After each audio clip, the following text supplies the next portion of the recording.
Alors, Daf Yud Tet.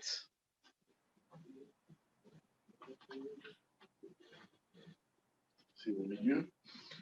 On est en bas de la page. Ah, on est Yutet Amoudbet, pardon.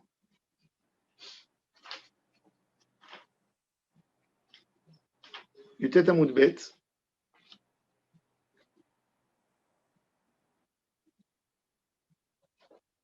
Ve'amar, on est dans la 9e ligne. Ve'amar, Rabbi Chia bar Abba Amar Rabbi Yochanan.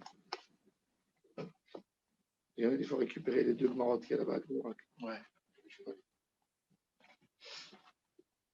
Ve'amar Rabbi Chia bar Abba Amar Rabbi Yochanan. Shiur ate ilma lenishtayer b'me'ara she'amad b'Moshe ve'Eliyahu kim lo nekev machat tzidkit lo hayu yocholim la'amod mipnei ha'ora. Il dit, quand Akadosh Baruch Hu, il a passé devant le rocher, que Moshe Rabbeinu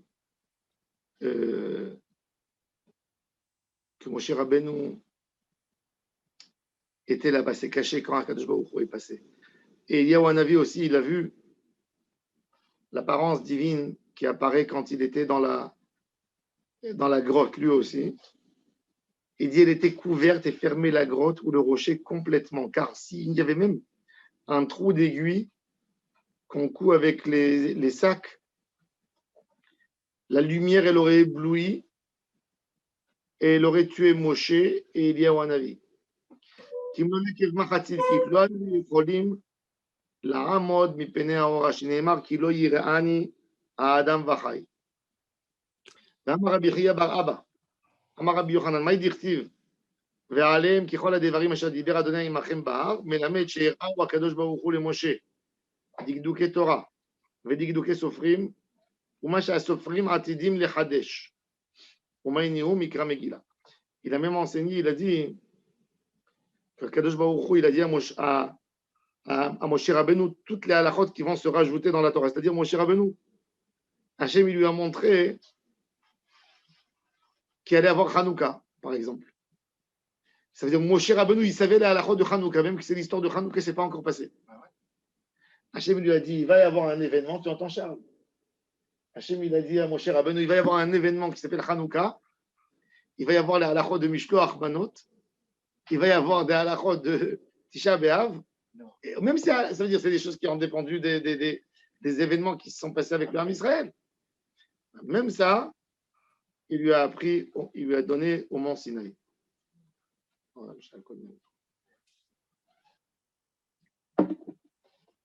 bon, maintenant, qui peut être lecteur de la Megillah? Akol Kesherim Likrot et la Megillah. Chutz, Mecheresh, Shoté, Vekatan. Tout le monde est cachère pour lire la Megillah. Sauf Cheresh, Shoté, Vekatan qui ne peuvent pas lire. Rabbi Yehuda, Marchir, Vekatan. Rabbi Yehuda, il dit qu'un enfant, c'est cachère. Un enfant, pas bar mitzvah. Pas bar mitzvah. Alors justement, on va voir, Tosfot, il va se prendre la tête de qui on parle. De quel Cheresh? Maintenant,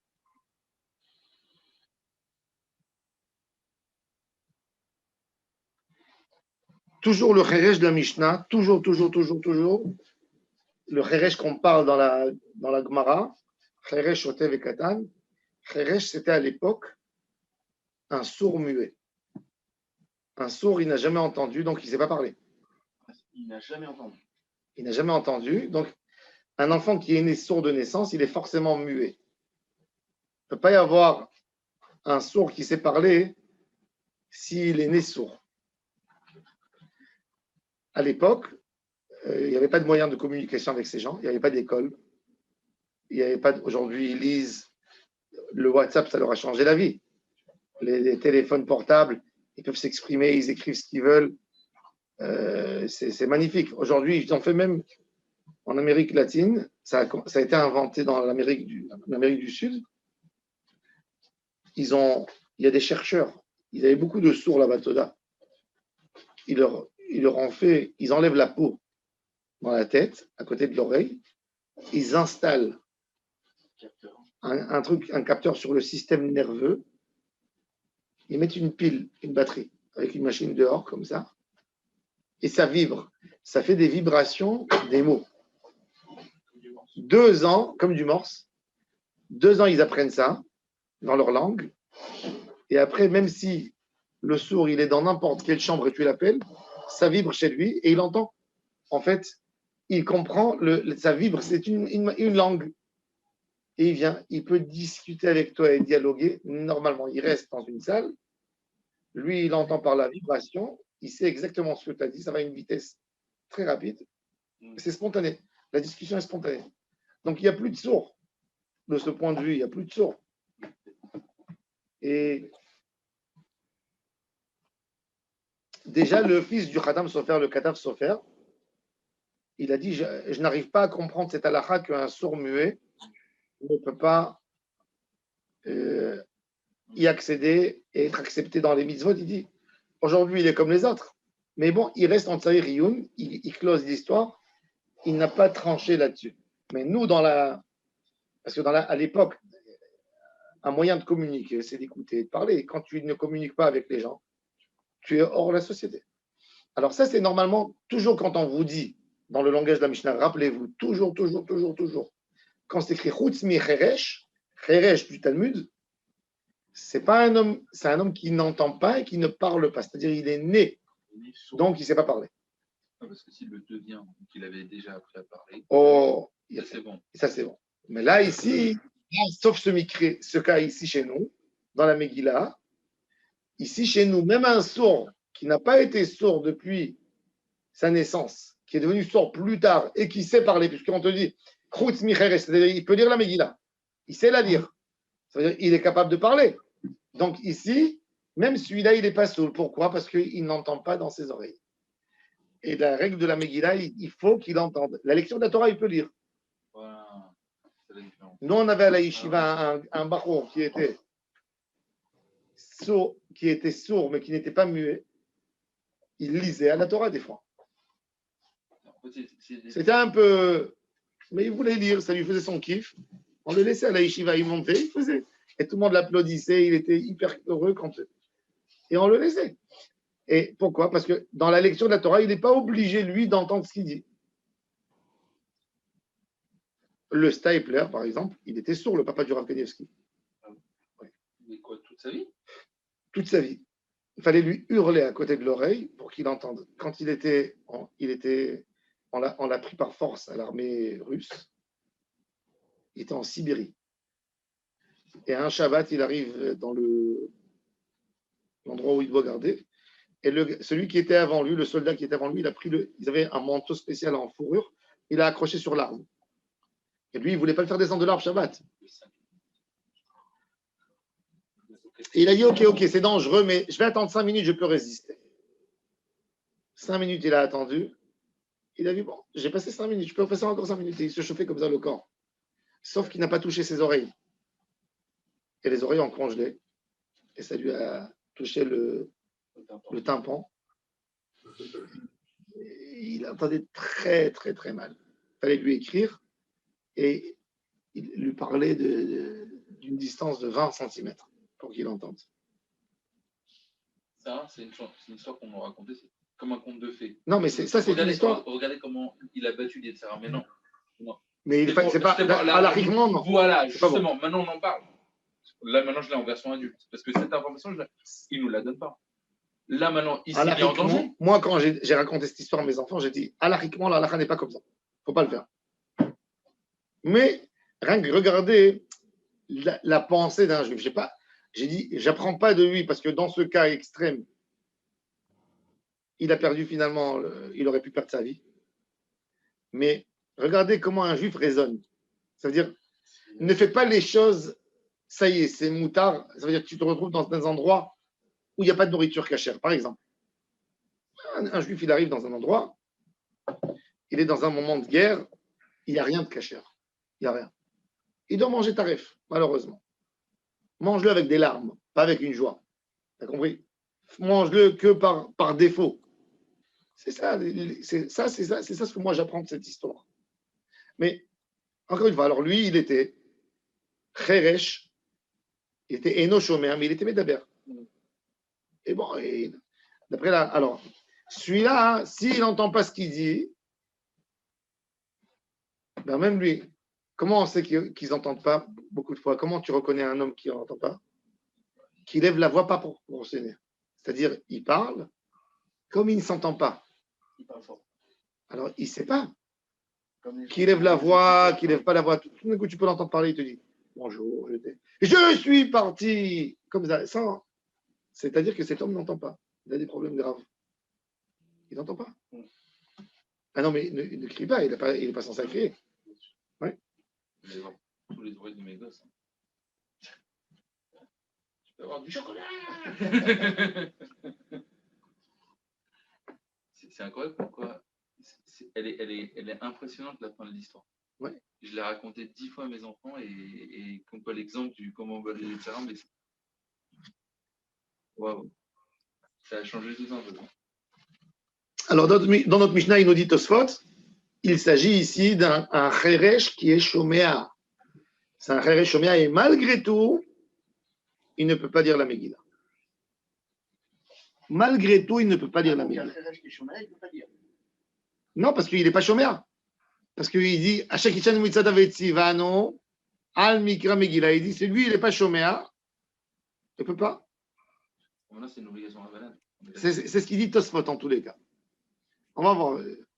Après, Rabbi Yehuda, maintenant on a parlé de Katan. On a dit que Katan, Rabbi Yehuda, il est marchir. Tosfot, il a un débat. Mazé Katan, c'est quoi Katan? Caché. Bézé Katan Maïre. De quel Katan s'agit-il? I Belo Egia Lechinur. Maïta Amade Rabbi Yehuda de marchir. Ça dépend. C'est quoi Katan Egia Lechinur? Alors même dans Katan Egia Lechinur, Lechinur, ça dépend de beaucoup de choses. Il y a un enfant qui comprend vite les choses avant les autres, qui est motorisé dans la main, qui est pas motorisé, comment on dit? Il a la motorique dans les mains.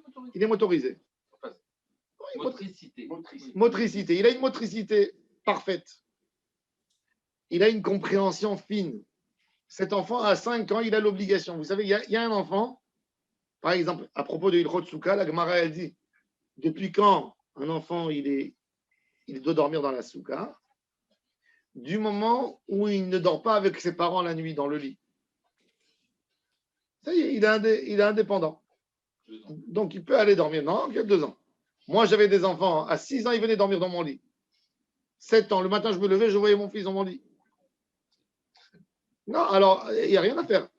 Alors, celui-là, il n'est pas tout. Tandis qu'il y a un enfant de 2 ans. Tu vois, il y a des enfants qui sont très matures. À 1 an et demi, ils n'ont plus de couches. Ils savent aller aux toilettes. Ils n'ont aucun problème. Ma femme, ça l'a dégoûté les couches. Elle mettait les enfants sur le pot à 8 mois déjà. 9 mois. Les enfants à 1 an et 2 mois, 1 an et 3 mois, ils étaient sevrés, ils étaient propres. Que quand on les prenait quand même.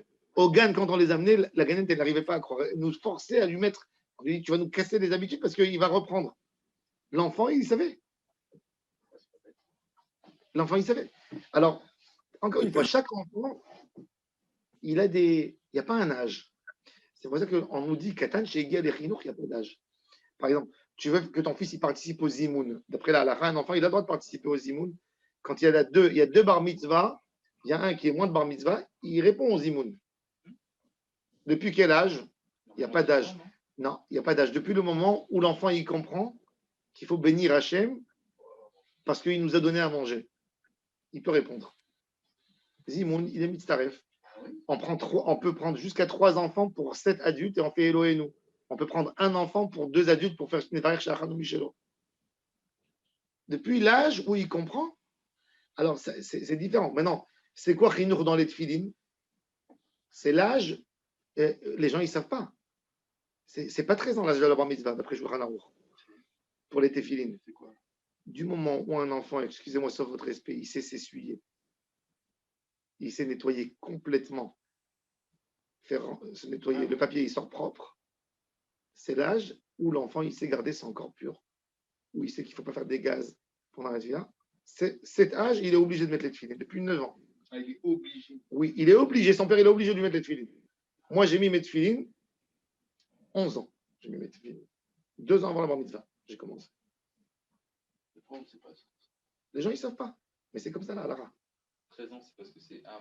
Là, c'est 13 ans, là, c'est. tu dois le faire. 13 ans, c'est un âge que c'est pas possible que c'est pas arrivé là-bas. Ouais, c'est ça. C'est le C'est par défaut. maximum par défaut, maximum que tu dois faire.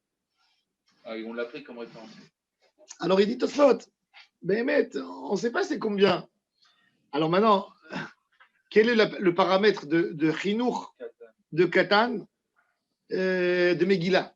Alors Tosfot, il va maintenant essayer de rentrer là-dedans parce qu'on veut trouver la juste mesure dans le manque de mesure. Parce qu'on rentre dans un grand flou là. Parce qu'en réalité, si tu me dis que même un enfant qui comprend c'est quoi l'histoire de la Megillah, il est chayav dans la lecture de la Megillah, pas moins que toi, alors pourquoi il ne pourra pas t'acquitter? S'il est obligé, si je suis obligé d'amener mon fils à la Sina, pourquoi lui, il ne peut pas me lire? Alors, dès que tu veux lire, tu dis non, Katan. Pourquoi Katan? Chinour, il dit, tu m'as dit que je suis obligé. Alors, continue jusqu'au bout. Il y a l'histoire du Adam où il peut être homme et femme. C'est pas écrit Adam, ça ne dépend pas de Adam. C'est un décret de Chachamim, de lire la Megillah. Chachamim, ils sont venus, ils ont dit, tout enfant du moment où il comprend, donc tout enfant du moment où il comprend ici aussi doit faire. Alors, justement, Tosfot, il a envie de comprendre quel est le juste milieu quand tu me dis Katan. Si tu peux aller me dire, je reste collé au texte Adam, comme que tu as Ish, pas Adam, Ish. C'est écrit dans la Torah, pas Adam, Ish. Alors regardez, on va voir Tosfot qui est très intéressant. Hein, c'est quoi Katan? Rabbi Yehuda Marchi, regardez. Le Tosfot. Caché, Be'eze Katan Maïre. Si cet enfant, il n'est même pas encore dans l'âge du chinour, Maïtama de Rabbi Yehuda de Marchir, Ve'amrinan Besof, Perek Batra, des Rosh Hashanah, Kol She'eno Mechouyav Badavar, En Motzi Acherim Midechavatam. Si lui, il n'est pas chayav, il ne peut pas quitter les autres. Ok, ça j'ai compris. Et si lui, il est chayav, il peut quitter les autres. Alors il faut comprendre pourquoi Chachamim, ils ont interdit dans la Mishnah. Pourquoi ils sont opposés à Rabbi Yehuda? Ils ont dit, le Katan, il ne peut pas dire. Il y a un débat entre Chachamim et Rabbi Yehuda. Alors, il faut comprendre. S'il est chayav, il est chayav. S'il est chayav, lui, d'écouter la Megillah, il peut quitter les autres. Et s'il n'est pas chayav, il ne peut pas quitter. Alors, pourquoi tu dis qu'il est obligé de venir à la synagogue? C'est ça la question de Tosfot.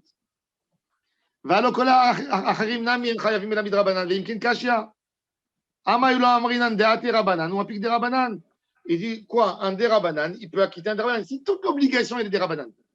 Quand l'obligation est minatora, par exemple, tu me dis chauffard. La Torah, elle te dit, tu es obligé de sonner au chauffard. Alors, tu restes dans la règle de Ish. Chachamim, ils sont venus, ils ont dit, tu sais, tu as ton fils, il a 10 ans, il comprend c'est quoi le chauffard, tu es obligé de lui faire entendre le chauffard. Midera banane. Son obligation de l'enfant est midera banane. L'enfant qui est obligation midera banane, il ne peut pas quitter son père que son obligation est minatora. Ça, je comprends. Mais la Megillah, toute l'histoire de la Megillah, il a mis des rabanan. Donc un dérabanan acquitte un dérabanan. Même que le Mishnah Broua, il fait une distinction entre 2 dérabanan et 1 dérabanan. Ça veut dire, il dit, mi dérabanan, il faut lire la Megillah. Et après, mi dérabanan, il faut que l'enfant qui est moins bar mitzvah, il doit lire. Alors lui, il a 1 dérabanan et l'autre, il a 2 dérabanan. Mais on voit que Tosfot, il n'y tient pas. On va voir. Et il dit, voilà, de Achinami Amrinan. Regardez où on a vu ça.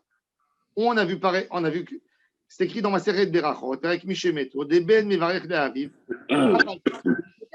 Viotse, Bebirkato, au Mokela, Atam, Kegon Shachala Abba Kazaet, au Kebet, Sadave, Shura de Rabanan, Veate Katan, Shechiyuvo de Rabanan, ou Mapika Av, Shelo Achal, et la Shura de Rabanan. Ve'amaylo Amrinan Ken de Megillah, voilà. Il est écrit, regardez, dans la Torah, qu'est-ce qu'elle a dit, la Torah? La Torah, elle a dit, Ve'achalta, Ve'savata, ou Birachta. Pour la Torah, combien il faut manger pour faire Birkat Amazon? Non. Il faut te rassasier. La Torah a dit, tu mangeras, tu te rassasieras et tu feras la bénédiction. Ve'achalta, ve'savata, tasavea, ou berachta. Chachamim, ils sont venus, ils ont dit, chacun, il va dire qu'il a faim. Il ne voudra pas faire Birkat. Je n'ai pas mangé assez. Je peux manger encore. Je veux manger l'assiette. Alors, Ça se tient, c'est ça, un Tunisien. C'est pas comme un. bon, alors justement, alors tu donnes des limites à tes paroles. Non, non. Ils sont venus Chachamim, une de leurs barrières, ils ont dit, tu as mangé 27 grammes, fais la brachat Amazon. C'est-à-dire que la brachat Amazon est les midera banane, dans la majorité des cas. Si tu peux encore manger après, tu sais, des fois, tu vas dans une pizza, en Israël, c'est pas comme en France, que tu achètes Un Slice. bar. le slice. Ici, tu achètes des slices. Tu vas, tu manges, tu prends un slice, tu dis deux, je ne vais pas le finir. Donc, je n'ai pas envie de payer d'argent pour jeter la moitié. Tu vois? Tu sortes un peu, tu vois? Tu n'es pas rassasié à 100%. Là, ta birkat Amazon, elle n'est pas Minatora. Elle est Mitra banane. Combien de fois un homme, même il fait attention quand il fait un régime, il mange, le médecin lui a dit, tu dois manger 2 tranches de pain. Il peut manger 5. C'est pas rassasié. Tu n'es pas rassasié, tu te lèves de table. D'ailleurs, le Rambam, il nous dit que le paramètre de la santé, C'est d'avoir toujours d'avoir faim à la fin du repas. Tu te lèves, tu as faim encore. Pourquoi? Il dit c'est comme un mixeur, un bol mixeur. Tu prends un bol mixeur, tu le remplis juste quand tu fais marcher, il ne bouge pas. Quand tu lui laisses l'espace, il bouge. Il te dit le Rambam, ton corps, c'est exactement comme ça. Sauf le Shabbat. Même Shabbat. Tu dois, quand tu as envie encore de manger, même la Gemara a déjà dit, Saleh qui est Ramimena. Tu as encore envie de manger, arrête un peu avant. Pour que ça ne remplit pas. Quand quelqu'un te dit, je suis plein jusque-là, il a détruit son corps. Là, son système digestif, il a détruit. Et c'est là que les particules, ils ne digèrent pas. Ça reste dans le corps. Ça envoie des trucs. Et c'est tout. Alors, Béhémet, tu dois avoir faim quand tu te lèves de ta. Alors, la Birkat Amazon, elle devient Midra Banane. Il n'y a plus Bachal Savata ou Berachta. Ce sera un repas copieux, un grand mariage que je veux bien manger, par exemple. Ok, je vais m'emporter. Je dis, allez, demain, je mangerai un. Alors là, c'est le seul fois que j'ai un Achalta Vesavata ou Berachta. Alors, l'obligation, elle est Midra Banane. Qu'est-ce qu'ils ont dit, Chachamim? Qu'un homme qui a mangé qu'un kazaït, il y a son fils à table, il peut dire à son fils, mon fils, fais la Birkat Amazon à voix haute et acquitte-moi. C'est-à-dire, pourquoi? Parce que l'obligation du fils, c'est quoi? C'est des rabananes. Il acquitte son père. Donc, tu vois, il te dit, Tosfot, qu'il y a un des rabananes qui fait acquitter. Un des rabananes. Parce que le père, il n'est pas mis dehors, il n'a pas mangé pour se rassasier, il a mangé peu. Alors, il te dit, Tosfot, de la même manière que dans ma série de Berachot, l'enfant, il acquitte son papa en faisant le Birkat Amazon. Ben, ça devrait être pareil dans la lecture de la Megillah. Et pourquoi Chachamim, ils ne sont pas d'accord? Deuxième question qu'il ajoute. Un truc de minute. La Kabbalah laisse là de côté maintenant. Veyesh lomar. Non, d'intégration. ויש לומר, דלעולם מה יראה בקטן שהגיע לחינוך. ואפילו אחי פסלו רבנן, משום דמגילה לקח חיובה אפילו בגדולים אלא מדי רבנן. וקטן אין מחויב אלא מדי רבנן אפילו בשאר מצוות. ובגדול לקהל אחד דרבנן במגילה, שהרי בשאר מצוות הוא חייב דאורייתא, ולא התרי דרבנן, ומעפיק חד דרבנן. Tosfot, il nous fait la règle. Le Mishnah Bura, il apprend, mais elle est discutée dans les poskim, elle n'est pas évidente. Tosfot, il fait une distinction magnifique. Il te dit, regarde, quand toute la mitzvah, elle est des Rabbanan, toute la mitzvah, comme Mikra Megillah, Ramim, ils ont dit, on instaure quelque chose de nouveau qui n'a jamais existé dans les 613 mitzvahs. On a 613 mitzvahs de la Torah, et on a encore 7 des Rabbanan. Ils sont venus, ils ont dit, on ajoute quelque chose, on ajoute Hanouka, on ajoute Purim. Avant, il n'y a rien. Tout le monde est pareil, il n'y a rien. Ils sont venus, on dit, allez, on ajoute Purim, lecture de la Megillah. Sur qui? Sur la tête de tous ceux qui sont chayavim dans les mitzvot de la Torah. On leur ajoute quelque chose, encore une, comme s'il y avait 614. Ok. Et les enfants? Ah oui, les enfants aussi, tu peux les mettre dans le pack. Les enfants, c'est déjà 2 des Rabbanan. Ça veut dire 1 des Rabbanan, le cadre de la lecture de la Megillah, 2 des Rabbanan, que même un enfant qui est monte bar mitzvah. Il dit, l'enfant, donc, il a 2. Il fallait lui mettre 2 cadres pour l'obliger à écouter la Megillah, tandis que le père, il lui suffisait un cadre. 2 des Rabbanan, il n'acquitte pas 1 des Rabbanan. Ah, et Birkat Amazon, pourquoi? Parce que Birkat Amazon, l'enfant, il a mangé, il s'est rassasié. Un enfant, c'est toujours plus qu'un adulte. Vous savez, un adulte, il se laisse la place. Un enfant, Donc, il peut manger. il mange. Il n'a pas la distinction. Son estomac, il est petit. Il n'y a pas la distinction. Il n'a pas la distinction entre le cerveau et le ventre. Ça ne marche pas. Et donc, quand il mange, un enfant, quand il te dit j'ai plus envie de manger, il ne faut pas le forcer à manger. Il est dégoûté, il est écœuré. Donc, l'enfant, c'est sûr, quand il mange, qu'il arrive avec Sava à Minatora. Alors, il n'est pas tout, lui, Minatora. Chachamim, ils sont venus, ils ont dit allez, fais. Alors, le père, il a un des Rabbanan et l'enfant, il a un des Rabbanan. C'est par extinction. C'est-à-dire qu'il est khayab par extension de deux. Il a fait. Tandis que dans le Birkat Amazon, l'enfant, il a mangé. Si le père aurait mangé ce que l'enfant a mangé par rapport à son estomac, il aurait été khayab videoraïta. Donc l'enfant, il a mangé un shiur de oraïta, donc il est khayab des Rabbanan. Et le père, il est un des Rabbanan. Donc un des Rabbanan acquitte un des Rabbanan. Mais deux des Rabbanan n'acquittent pas un des Rabbanan. On a compris? Comme pour les impuretés premier, deuxième degré, ils ont moins de. C'est un parallèle ou... Ça ressemble à ça avec Sveka, tu as raison. Mikol Makom Kashia. La Gemara, elle dit, quand même. Alors, un truc. Un sourd muet. Dès le début. Attends, laisse le sourd muet. Là, on est dans l'enfant. Là, on est dans l'enfant. Il est Rabbanan. Tosfot, justement, il pose une question intéressante. On a un grand débat qui n'a jamais été tranché entre les rabbins. Est-ce qu'un aveugle, il a à faire les mitzvot ou il n'a pas à faire les mitzvot? Je vous donne un exemple. Moi, j'ai connu un couple d'aveugles. Un couple d'aveugles. Deux aveugles, un homme et une femme aveugles, ils vivaient ensemble. Par exemple, cette femme, elle ne sait pas quand elle est nida pour son mari. Maintenant, cette femme, elle s'arrange à la maison et elle veut préparer à manger. Baruch Hashem, elle arrive à ouvrir le frigidaire. Il y a des outils aujourd'hui pour les aider. Mais elle n'a pas vérifié s'il y a des verres. Elle prend une feuille de laitue, elle ne sait pas. Les viandes, elle ne sait pas si elle prend de la margarine ou du beurre. 1000 choses. Un aveugle, c'est impossible pour lui de pratiquer les 613 mitzvot. S'il n'a pas un tuteur qui est à côté de lui chaque moment, impossible pour lui de faire les mitzvot. Impossible. Impossible. Alors, est-ce qu'il est patour mina mitzvot ou il est chayav mitzvot? Minatora. Est-ce que la Torah, elle a été donnée pour un aveugle? La tendance, la majorité des sages,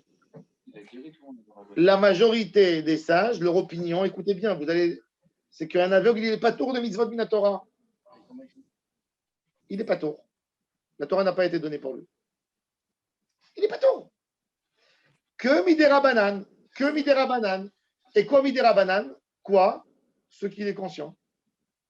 Shabbat, par exemple. Il comprend que Shabbat, par exemple, il n'a pas allumé le feu. Bon, l'électricité, c'est oui. Ouais, même le feu, parce qu'il n'a même pas aucun besoin de la lumière, donc il peut l'allumer normalement. Tu vois ce que je veux dire? Il allume pour quelqu'un d'autre. C'est pas tout, c'est la Hachenatra les Goufa. Mais il y a tellement de choses dans un aveugle, il y a tellement de choses qu'il ne peut pas faire. Ça va beaucoup plus loin que ce que j'ai dit. Si vous pensez, il ne peut jamais savoir si son étrog il est cachère, si son doulav il est cachère, si son hadas il est cachère. Il ne peut rien savoir. Non, et il ne peut pas savoir si Shabbat il sort en dehors du Hirouv ou il ne sort pas en dehors du Hirouv. 1 million de choses. 1 million de choses, il ne sait pas. Il ne peut pas égorger. Shrita, il ne sait pas. Il a besoin de manger. Il a un poulet à la maison. Il a le droit de manger. Il a le droit de manger. Il a le droit. Un couteau. Alors, ce n'est pas pour eux. Comme ça, il y a une opinion qui dit que ce n'est pas pour les aveugles. Sauf que, Chachamim, ils sont venus, ils ont dit, oui, dans tout ce que tu peux faire l'aveugle, tu es obligé de faire. Midera banane, obligé. Il y avait un débat, Ravios, il y avait dans la Gemara, des rabbanim, beaucoup de rabbins qui devenaient aveugles.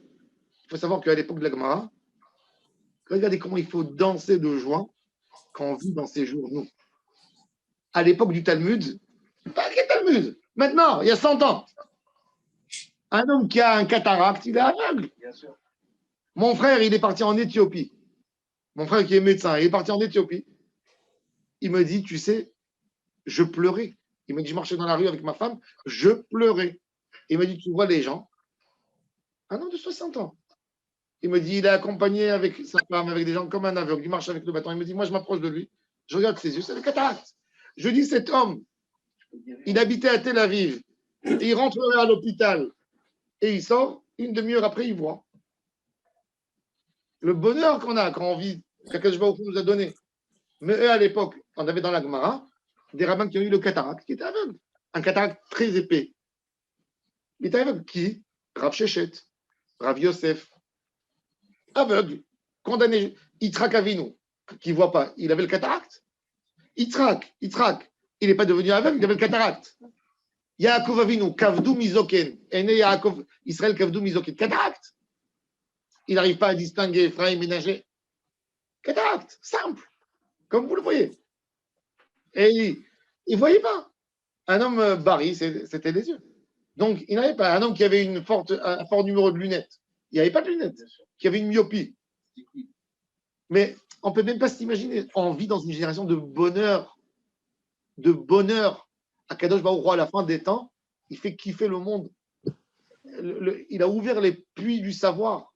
Le Zohar Akadosh, il dit depuis le 18e siècle, Arubot Hashamayim Niftach, ou les 200 ans qui vont précéder la Géoula pour aider le retour du peuple d'Israël dans leur pays avec toutes les technologies, Hachem va ouvrir dans le monde les puits du savoir.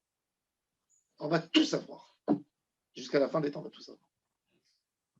Eux, ils avaient un potentiel de sagesse, mais pas de savoir, pas de la découverte. Parce que pour plusieurs raisons. Imaginez-vous qu'il y a 1000 ans ou 1500 ans, on aurait découvert la bombe atomique. Il ne serait rien resté du monde. Avec les fous qu'il y avait à l'époque, les empires qui voulaient prendre le monde entier, Rome, elle aurait détruit le monde. Nebuchadnezzar, un fou furieux comme lui, il aurait tué le monde entier. Donc Hachem, il a envoyé la bombe atomique quand il y a eu la force de l'ONU, des Nations Unies. C'est gérable, disons. C'est gérable. Mais, encore une fois, Hachem, il protège son monde. Mais ça, alors le Gemara raconte que Rav Yosef, il avait la rage qu'on lui disait qu'il n'est pas tour de toutes les mitzvot. Il pleurait. Ça lui faisait mal au cœur. Il disait, l'homme qui va venir et ils vont faire une décision que je suis chayav dans les mitzvot minatora que je reçois du Sahar, je ferai une fête, j'inviterai toute la ville. Et lui, qu'est-ce qu'il faisait? Rav Yosef, en Lono et Rav Shechet, ils avaient leurs élèves, c'était Amorim d'Agmara. Rav Yosef. Il était aveugle. À 40 ans, il a eu le cataracte. Il a vu jusqu'à 40 ans. Il a eu le cataracte. Et qu'est-ce qu'il faisait? On leur disait de faire eux la Haggadah de Pessah et ils acquittaient tout le monde. Pourquoi? Parce qu'eux, ils disaient que la matzah, Bazmanazé, elle est midera banane. Il faut savoir que même la Haggadah, la notion de la Haggadah, c'est Minatora. Mais quand c'est Minatora? Quand j'ai un Korban Pessah. Quand j'ai pas de Korban Pessah, même la matzah, pour cette opinion dans le Talmud, la matzah, elle est des Rabbanan parce qu'elle n'est pas avec un Korban. Nous, on mange le korech zecher la migdash comme il est la zaken qui faisait un sandwich avec le Korban Pessah. Pour accomplir al-matzot ou neorim yochelou. Dans le Talmud, il y a une opinion qui dit que la matzah, elle n'est pas de Minatora Bismanazé. Parce que ce n'est pas une mitzvah différente. C'est une mitzvah qui doit avoir dedans maror, matzah, Pessah, Korban. Donc si tu n'as pas ça, tu ne peux pas dire matzahzou puisqu'il manque le Korban Pessah. Qu'est-ce qu'il a dit? Amar Rabban Gamliel Shmangan, comme Michelo Amar Shloshet Varim Bepesach, Lo Yatzach Chovato Ve'eluhem Pesach, Matzah u'maror, Pesach Zeh. Pesach Zeh, c'est quoi? C'est le Korban Pesach. Il n'y a pas. Alors, eux, Rav Shechet, il s'est permis, lui, d'acquitter, et Rav Yosef, ils se sont permis d'acquitter tout le monde de la Haggadah parce qu'il disait de toute façon, c'est Midei Rabbanan, et nous, on est aveugle, on est Chayav Midei Rabbanan. Alors, il dit Tosfot, arrête, eux, c'est deux des Rabbanan. Pourquoi? Il n'est pas tout de dire la Haggadah. Minatora, il n'est pas tout. Et il a l'obligation que la Haggadah, elle est des Rabbanan, elle aussi. Alors il dit, Alors, lui, il est pas tour de toute façon. Et là, Agada, il est midrabanan. Donc, comment il a quitté les autres? De toute façon, il nous fait une autre distinction. Il dit, eux, ces aveugles, ils voyaient Rav Shechet et Rav Yosef. Ils voyaient. Comme ils voyaient, ils ont eu une obligation minatora. Après, elle est partie. L'obligation. De toute façon, il fait une distinction entre quelqu'un qui voyait et qui entendait, et qu'après il a perdu, que quelqu'un qui est né comme ça. Il dit, comme il voyait un moment dans sa vie, il a eu l'obligation minatora. Donc il a gardé. Elle n'est pas perdue. C'est difficile d'accepter point de vue svara, logique, c'est difficile. Parce qu'il est dans une situation aujourd'hui où il n'est pas trop. Il est immaîtrisable. Il y a un argument qu'on a reçu Matan Torah. Thierry, d'accord. Mais maintenant, Parce qu'il voulait que. mais pour un aveugle, c'est pas un moyen. Tu vois bien qu'il les a guéris. C'est-à-dire que quoi? Tu comprends de là? Moi, je comprends qu'il faut être voyant. En effet, tu comprends de là que Akadosh Baruch Hu, il ne peut pas donner la Torah à un homme aveugle. C'est logique. Un homme aveugle, il ne peut pas garder la Torah et mitzvot, c'est normal. C'est normal. Pas que ça. Dans la Gemara, tu comprends. Nous, aujourd'hui, on exagère avec beaucoup de choses, avec les enfants. Il faut savoir que la Gemara, elle dit Katan, Ochel Nevelo tout trefot, Ven Bedin Metsuvim la Afrique. Tu vois ton fils, quand il est petit bébé, il voit une fourmilière, il prend les fourmilières, il mange. Il mange. Il faut tout rentrer dans la bouche. Tu es obligé de lui prendre? Non. Il peut manger. Sauf si c'est dangereux parce qu'il y a des microbes ou des choses. Mais ton fils, il est dans la rue, il y a quelqu'un qui lui a donné un bonbon. Et l'enfant, il a pris, il a mangé. Il n'est pas cachère. Qu'est-ce que l'enfant, il comprend cachère, pas cachère? Il y a des enfants qui ont des néchamotes spéciales. À 2 ans et demi, il y a quelqu'un qui leur donne un bonbon. Il court, papa, c'est cachère ou c'est pas cachère? C'est magnifique. Mais il y en a. Je n'ai pas dit. Mais Katan, il y a même à un certain âge, tu peux lui donner même du tarif. Un nourrisson qui mange du maternat et que je n'ai pas trouvé les céréales pour lui appeler ça, c'est des céréales Hametz. Ils doivent manger. L'enfant, son biberon. Si tu ne lui donnes pas, il va se dégrader. Et même Pessar, tu achètes. Quand il n'y avait pas les céréales en France, c'était pas caché des Pessar. Il n'y avait que du céréal d'orge et de blé. Vous vous souvenez des cartons là, avec l'aluminium comme ça qu'on faisait renverser et on mettait un peu de lait et on mélangeait. L'enfant, il a besoin. C'est ce qu'il mange. C'est la seule chose qu'il mange. Pessar, tu les mets en dehors de la maison et tu lui donnes. Dans la main, tu lui donnes. C'est Hametz. Qu'est-ce qu'il comprend? Il n'est pas trop. Il n'a même pas de trinour. On habitue les gens, c'est en habitude. Le Chafetz Chaim, il disait, chaque maison a ses habitudes. Un jour, le Chafetz Chaim, il était invité chez quelqu'un. Il y avait déjà l'électricité. Et l'enfant qui s'amusait, il allumait l'électricité, il allumait, il éteignait, il allumait, il éteignait, il allumait, il éteignait. Le Chafetz Chaim, il était là-bas. Il a dit au père, Baba, où est ton fils? L'enfant, il avait 5 ans. Dis-lui Shabbat, mon fils, on ne fait pas. Dis. Mais non, il n'y a personne qui. Il le fait, mais dis-lui, c'est Shabbat. On dit, mon fils, c'est Shabbat, mon fils. Moi, quand mes enfants, ils demandaient du chocolat tout de suite après avoir mangé. À 3 ans, Shabbat, papa, si je mange la dafina, tu me donnes un carreau de chocolat? Oui. Maintenant, le chocolat, il est halavi. Il finissait de manger la dafina, la viande, je lui donnais le carreau de chocolat. Je lui ai promis. Il ne comprend rien. Qu'est-ce que tu veux que je lui dise? Après, il arrive à 5-6 ans. Je commence à lui dire, on marque une différence. Je lui dis, il pleurait, je veux mon chocolat. Pas de problème, mais parce que tu as mangé de la viande, 5 minutes, on va attendre. Pour l'enfant, 5 minutes, c'est une éternité. C'est plus que 6 heures pour un adulte. Chaque 30 secondes, il te dit, c'est passé les 5 minutes. C'est passé les 5 minutes. C'est passé les 5 minutes. Ah, tu lui donnes. Tu lui as marqué dans la tête qu'il faut faire une différence. Quand il arrive à 6 ans, 7 ans, tu lui dis 1 heure. Quand il arrive à 10 ans, 11 ans, tu lui dis, tu vas faire les 6 heures. Mais sinon, il ne faut pas. Un enfant, il ne faut pas lui perturber les repas. Un enfant, il a mangé, par exemple, Bassari, il a pris un morceau de saucisson à 4 heures de l'après-midi. À 6 heures du soir, la maman, elle fait une pizza. Pour les enfants, c'est le repas du soir. Elle fait des pâtes au fromage. L'enfant, il a 10 ans. Il n'y a rien d'autre à manger. Il ne va pas se mettre à table, il va manger à quelle heure? À 10 heures du soir? Il mange. Il a fait 2 heures, il mange. Le Rama, il dit 1 heure. Tout ça, c'est des minagim. Il y a des gens, je vois des parents rigoureux avec leur enfant. C'est un minag, il faut comprendre la place de chaque chose. Est-ce que c'est vidéo oreille? Donc, le Chafetz Chaim, il a vu, il a dit au père, dis-lui quand même. Le père, il a dit, c'est un enfant, il ne comprend rien du tout. Bon, le Chafetz Chaim, il n'a rien dit. Le père, il dit, laisse-le tranquille. 1 heure après, l'enfant, il a pris un vase en cristal qu'il y avait sur la table, il a cassé. Et le père et la mère, ils ont commencé à le frapper. Il a dit, vous avez dit, il y a 1 heure, il ne comprend rien du tout. Maintenant, vous dites, il comprend. Alors, le chinour, il doit être un chinour. Mais bon, mais en tous les cas, il faut savoir, un enfant, ton fils, il a décidé de prendre Shabbat, il a 5 ans, il a pris sa voiture électrique qui fait un bruit, il a allumé, tu ne dis rien du tout. Il n'est pas dans l'âge. Tu peux dire, mon fils, c'est Shabbat. Tu peux dire. Mais il continue. Il y a un enfant, des fois, il veut faire le coquin. Il se met à côté de la table des parents. Quand les enfants, ils découvrent l'interrupteur de la lumière. Tous les enfants, ils sont passés par là. Il allume. Tu lui dis, arrête. Il éteint. J'ai réussi. J'ai éteint. Tu n'as rien à faire. C'est un jour. Maintenant, j'ai vu, moi, des parents qui font la bêtise, qui prennent l'enfant, il prend la main, il tape sur la main, il dit Shabbat, il gronde.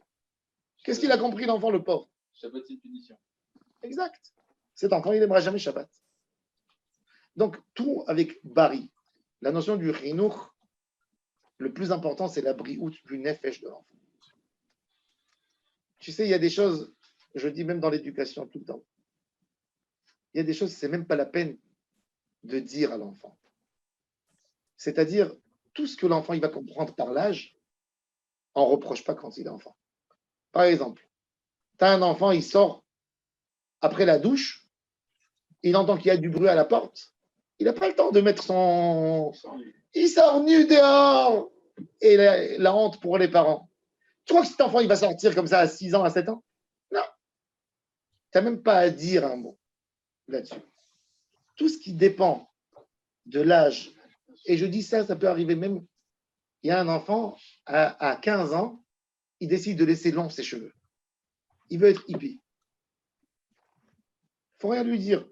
Est-ce que tu as vu des gens à 40 ans avec des cheveux longs? Ils sont devenus chauves déjà. Bon. Mais bon. Mais pas. Ça veut dire cette folie, il ne la fera pas plus tard. Laisse-le faire cette folie. Laisse-le. C'est dans un échama. Il va le garder autrement. En lui, il voudra le faire absolument. Et il va faire cette folie. Si tu ne l'as pas laissé maintenant, il va le faire plus tard quand il sera marié. Il va faire souffrir sa femme et ses enfants avec ses folies. Donc il y a des choses que l'âge, l'enfant, il veut goûter. Il veut goûter les échecs. Il veut prendre ta claque. Il a besoin de ça. Il a besoin. Il ne faut même pas dire un mot. Il ne faut rien dire. Par contre, quand un enfant il développe un mauvais caractère, jalousie, orgueil, ça, il faut traiter. Et ça, les parents ne traitent pas. Qu'est-ce qu'ils traitent? Toutes les choses qui sont autour, qui ne valent rien du tout. Que de toute façon, l'enfant, il ne fera pas. Vous savez, il y a un enfant, il a lâché la Torah. Et sa mère, elle lui a dit, mon fils, il a dit, tu sais, maman, quand j'étais dans la Torah, tu cherchais mes torts tout le temps. Maintenant, tu cherches mes mitzvot, c'est magnifique. Maintenant, chaque mitzvah que je dis, je fais, oh, tu es toute émue. Mais quand je les faisais, tu cherchais mes problèmes, tout le temps mes problèmes négatifs. Et bien maintenant, voilà, tu chercheras mon positif. Il faut être racham. Quand un enfant, il ment, ça, à 5 ans, il a menti, il faut le punir. Tout de suite.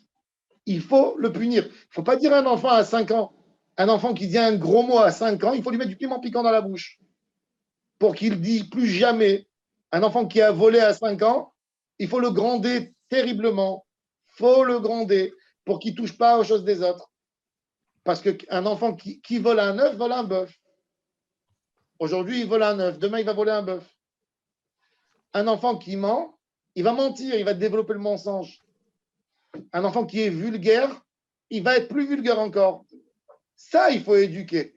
Mais quand un enfant, il insulte et tu dis à ses parents, ton fils, il a dit des gros mots. Il dit, c'est pas grave, il est petit.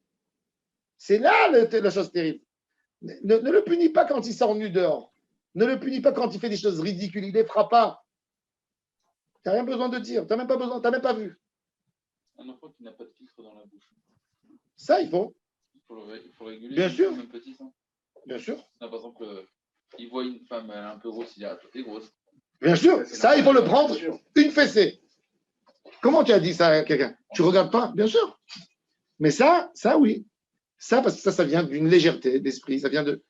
C'est pas un enfant qui est sincère et qui est émet. Non. Non. Donc, dans ces choses-là, des choses qu'un homme peut garder dans son caractère pour être grand, ça, il faut lutter. Ça, c'est l'éducation. Mais des choses que de toute façon, il va s'arranger, tu n'as même pas besoin de dire. C'est la vie qui va le régler. Et nous, qu'est-ce qu'on fait? On fait le contraire. Moi, j'étais très comme